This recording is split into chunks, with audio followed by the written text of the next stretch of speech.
היי סבתא, אני מצלמת בשבילך קרוב לבית במשך סופת שלג. לא יודעת מה המילה בעברית. המילה באנגלית זה pier, איפה שיש ספינות, ספינות, לא יודעת.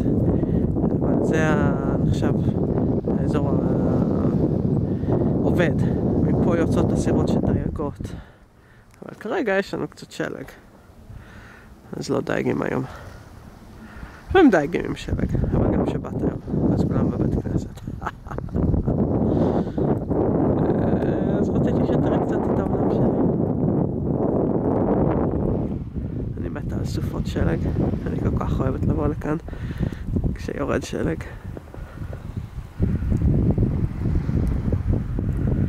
שם מולנו עכשיו זה הנהר הסאקו, שעל שמו העיירה שלי. והוא נודד לו צפונה לתוך ניו המפשיר. פה, כאן, הוא נפגש עם האוקיינוס.